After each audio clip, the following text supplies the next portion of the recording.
ख्रिस्त में प्रिय भाइयों और बहनों, 25 दिसंबर हमारे ख्रिस्तिया भाई बहनों के लिए एक बड़ा त्यौहार है, पर्व है। हम लोग यीशु का जन्म दिवस मनाते हैं और इसको हम लोग हर साल मनाते हैं और पूजन विधि के आधार में हम लोग इसको याद करते हैं, इस घटना को, और हम लोग खुशी मनाते हैं।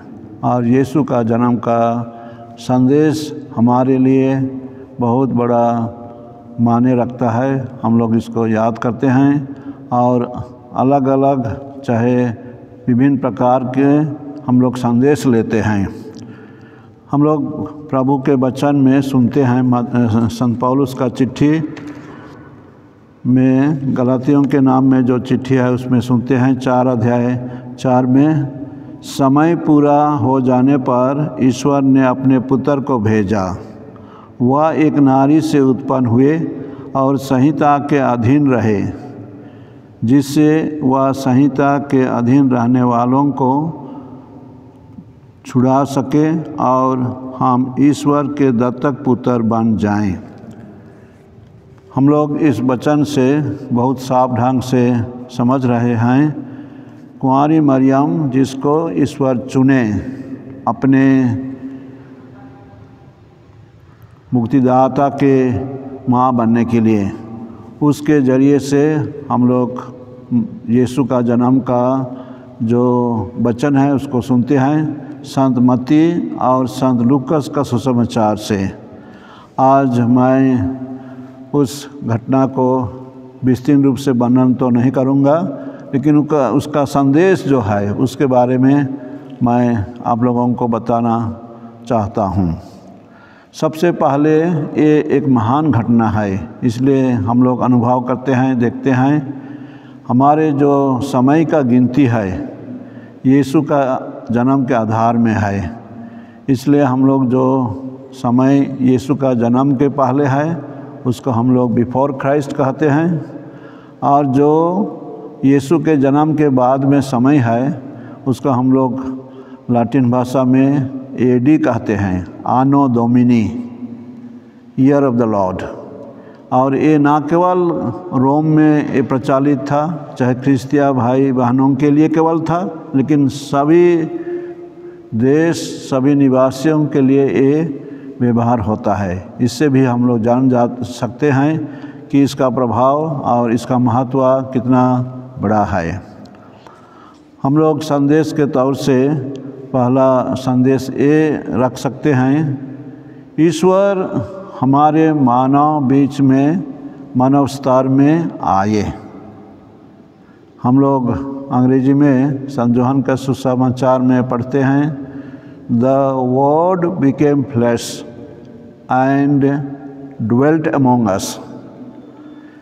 अर्थात ईश्वर जो हमारे से बहुत अलग हैं, वे डिवाइन हैं, ईश्वरीय हैं, वो हमारे मानव सदृश हो गए और मानव के रूप में जन्म लिए। ये तो बहुत बड़ा रहस्य है, कैसे ईश्वर हमारे मानव का स्तर में जन्म लेंगे, लेकिन ये हुआ। इसे हम लोग कहेंगे यीशु का जन्म एक हमारे लिए नम्रता का शिक्षा देता है, और ये नम्रता का गुण हमारे ख्रिस्तिया भाई बहनों के लिए अनुकरण करने की चीज़ है कि ईश्वर इतना ऊपर, इतना बड़ा, इतना महान रहते हुए भी हमारे जैसे मनुष्य बन गए। इसलिए हम लोग उनको मुक्तिदाता हिसाब से ग्रहण करते हुए खुशी मनाते हैं। तो ये पहला पॉइंट है, गॉड बिकमिंग मैन, एंड ये हमारे लिए बहुत ही खुशी का पॉइंट है। चाहे खुशी हम लोग इस आधार में मनाते हैं कि ईश्वर हमारे लिए, हमारे जैसे मनुष्य बन गए, हम लोगों को पाप से उद्धार करने के लिए, जो भी अभी जन्म लिए, लेकिन बाद में हम लोग उनका मुक्ति काम के बारे भी देखते हैं।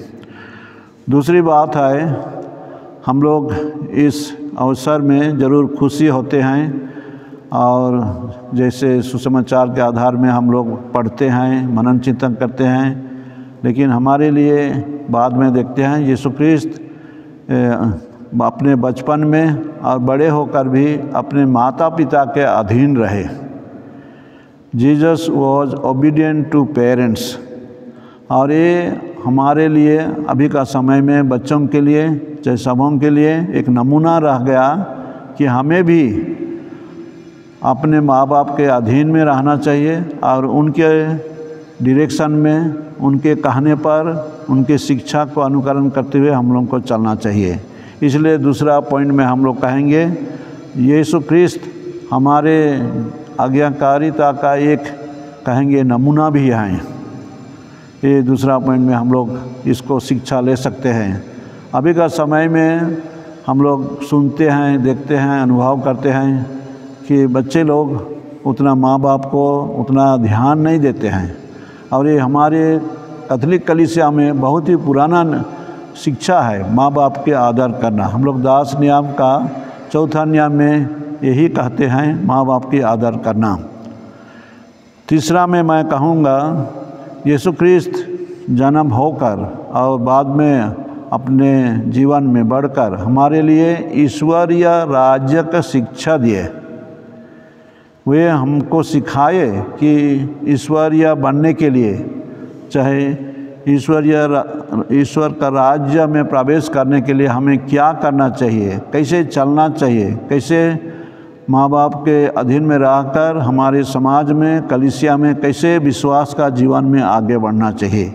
ये सब बहुत हमारे लिए कहेंगे बहुत ही इम्पोर्टेंट चीज़ है और हम लोग इसको अनुकरण करते हुए, चाहे इसके बारे ध्यान देते हुए चलते हैं, हमारे जीवन को आगे बढ़ाते हैं। प्रिय भाइयों और बहनों, ये क्रिसमस के बारे में सही तारीख तो लिखा हुआ नहीं है, लेकिन हम लोग परंपरा के अनुसार में इसी तारीख को हम लोग मनाते हैं 25 दिसंबर। और हमारे लिए और पूरा दुनिया के लिए एक बहुत बड़ा घटना है और उसी के आधार में हम लोग खुशी मनाते हैं। हम लोग आजकल शहर में चाहे कोई भी जगह में बच्चों का जन्मदिन मनाते हैं।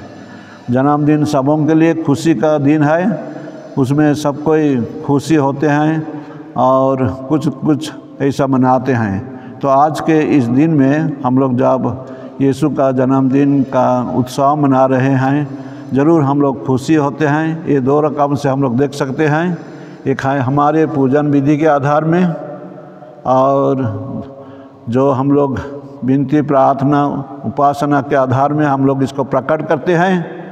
दूसरी है हमारे समाज में, चाहे हमारे कलीसिया में, हमारे घर दुरा में, चाहे अड़ोस पड़ोस में हम लोग इसको मनाते हैं विभिन्न प्रकार के सजाया हुआ वातावरण में।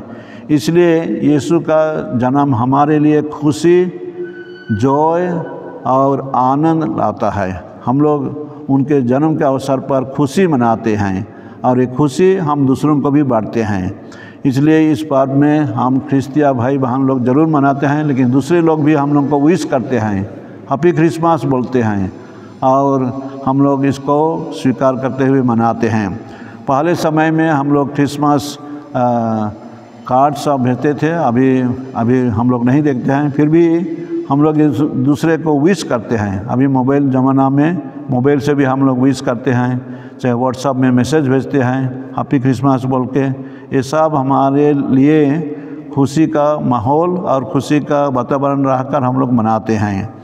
हम लोग इस पर्व को छुट्टी के हिसाब से भी हम लोग ग्रहण करते हैं। बहुत लोग इस पर्व के बाद में हम लोग छुट्टी में जाते हैं और हमारे स्कूल सब भी इस अवसर पर छुट्टी रहती है। इसलिए छुट्टी के कारण से हम लोग अपने परिवार में मिलते हैं और दूसरों से भी हम लोग इस पर्व को मना सकते हैं। तो आज हम लोग जब यीशु का जन्म पर्व मना रहे हैं, चलिए मैं यही निवेदन करूँगा, चाहे यही प्रार्थना भी करूँगा, पिता ईश्वर से ईश्वर हम सबों को यही कृपा दे, यही वरदान दे कि हम यीशु मसीह को अपना दिल, अपना हृदय में रखें, उनके शिक्षा पर चलें और हम यीशु का मुक्ति का जो फल हुआ उसमें हम भी भागीदार हो सकें। तो आज के इस दिन में मैं सबों को हैप्पी क्रिसमस और मैं खुश जन्म पर्व बोलता हूँ। सबों को जय यीशु और खुश पर्व।